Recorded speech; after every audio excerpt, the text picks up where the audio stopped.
മെയ്ദിനെ ആ ചെറിയ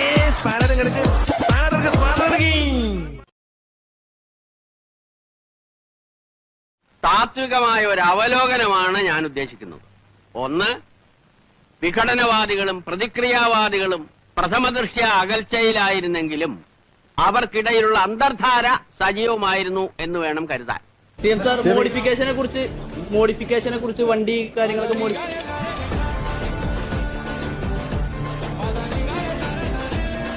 എല്ലാവർക്കും എന്നെ മതി. അപ്പൊ തുടങ്ങാല്ലേ? ഹര ഹരോ ഹര. പിന്നെ എന്തൊക്കെയുണ്ട് പ്രഭാര വിശേഷങ്ങള്? തന്റെ മുഖത്തെന്താ ഒരു തെളിച്ചില്ലാതെ? ആര്യ രാജേന്ദ്രനെ വിമർശിച്ച് വി ശിവൻകുട്ടി. ആരടിച്ചാലും ഞാൻ തിരിച്ചടിക്കും. അമ്മാതിരി അടി ഞാൻ കൊണ്ടു കഴിഞ്ഞൊരു തെണ്ടി കാരണം.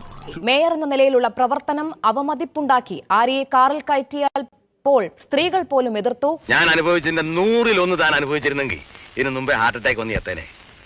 1000 വോട്ട് ലീഡ് പ്രതീക്ഷിച്ചിടത്ത് കിട്ടിയത് 5 വോട്ട് മാത്രമാണ്. അങ്ങനെ വരാൻ വഴിയില്ലല്ലോ. പക്ഷെ അങ്ങനെ വന്നല്ലോ.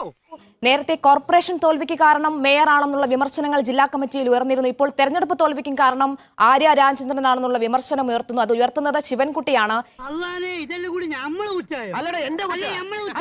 Flash back. അവനവൻ കുരുക്കുന്ന കുരുക്കഴിച്ചെടുക്കുമ്പം അയ്യോ, ഒരു പാട്ട് കേട്ടോ. ഇത്രക്ക് ചീപ്പാണ് ആർട്ടിസ്റ്റ് ബേബി.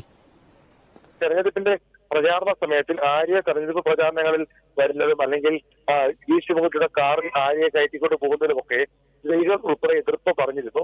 ഞാൻ നിന്റെ ഒരു സുഹൃത്തായിരുന്നു എന്ന് വെച്ചാൽ ഇപ്പോഴല്ലേ? അല്ല, ഫോട്ടോ സുന്ദരേശ, നിന്നെ പോലെ വിഷമം എനിക്കുണ്ട്.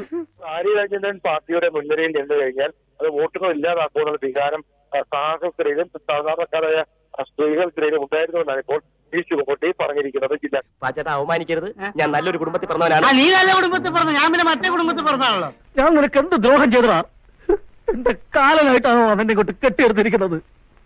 എന്നാലും എന്നോടിത് വേണ്ടായിരുന്നു. അലകടലും കാറ്റും കാമിക്കേ ഇനി അവളും